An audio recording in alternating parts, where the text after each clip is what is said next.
Aujourd'hui est un grand jour. Un jour pour adorer Dieu. Il y a eu beaucoup de cloches qui ont sonné. Et chacun est allé là où il a placé sa foi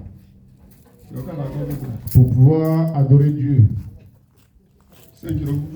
C'est comme ça l'homme pense.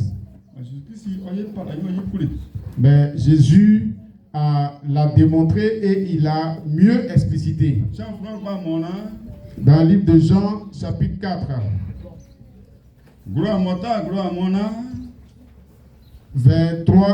verset 23, verset 24. Alors, c'est une pécheresse comme nous qui est allée demander à Jésus. C'est quelle cloche qui va retentir et que moi je vais pouvoir entrer pour pouvoir adorer Dieu. Pourtant, moi qui suis samaritain, nos grands-parents adorent sur la montagne.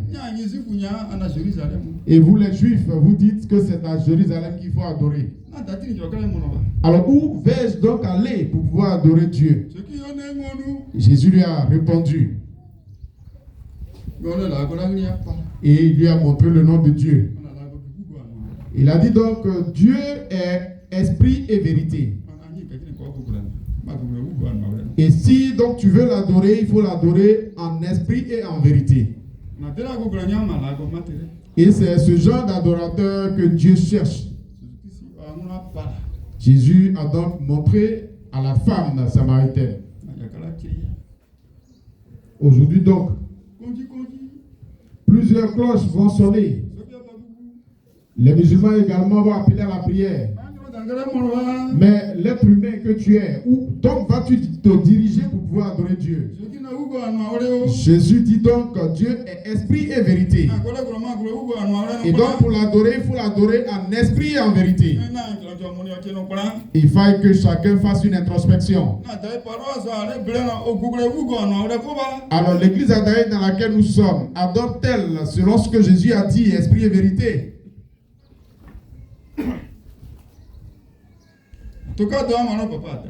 Notre grand-père se nomme prophète Adaï. Il est gagné.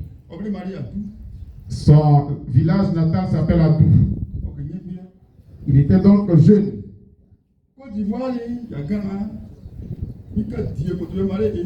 Et entre la Côte d'Ivoire et le Ghana, il y a une grande eau qu'on appelle Eyi.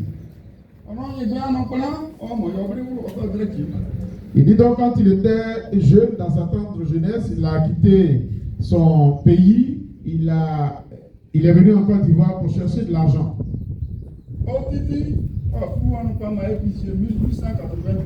Et dans son acte de naissance, c'est écrit 1882.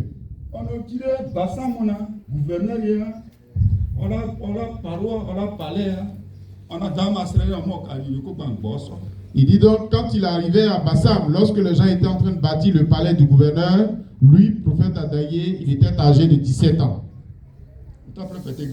Il n'était pas prophète. Il ne connaissait même pas Dieu. Il a quitté son pays natal pour venir faire du commerce ici, se faire de la fortune.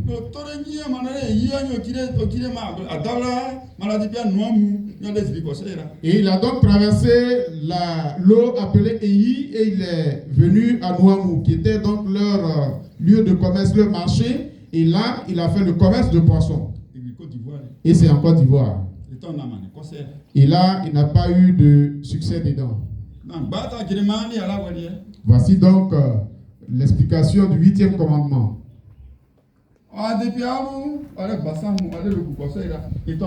De là, il s'est rendu à Bassam. Et là-bas, il a fait le commerce de pain.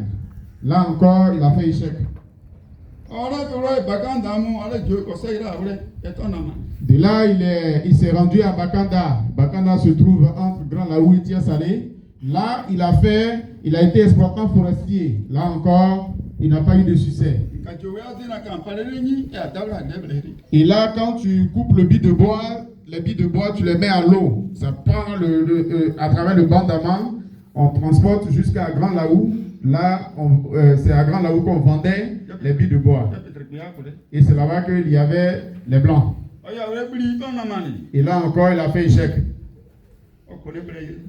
Il était donc à Grand Laou, il y résidait.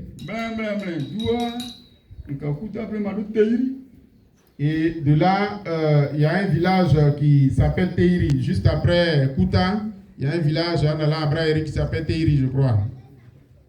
Dans la zone, dans la région de Guitry. Voilà. De Kouta à Braéry, Teiri se trouve juste entre les deux localités. Et il dit donc, il revenait de Teiri et autrefois, les gens ils se déplaçaient par l'eau, ils naviguaient. Et donc, il était sur l'eau et il est arrivé sur la rive que vous voyez là, à Daïdoukou ici, là où il y a le pont. Là où il y a le pont.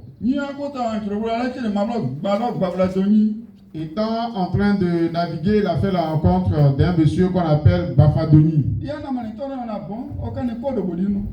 Et comme il a échoué dans le commerce ailleurs, il s'est décidé de créer un champ. Il fallait qu'il trouve la terre pour pouvoir cultiver. Alors, à Bafadoni, il demandera, mais à qui est-ce qu'appartient ce lopin de terre? Et à Bafadoni de lui répondre, la terre appartient aux habitants de Yokoupoé, précisément à la famille Zokokon. Bafadoni demande donc de l'y conduire pour qu'il puisse demander la permission.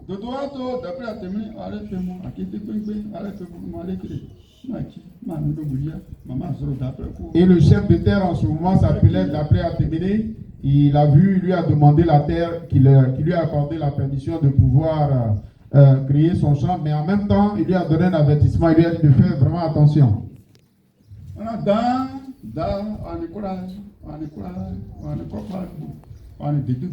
Donc il est venu, il a défriché, il a semé du maïs.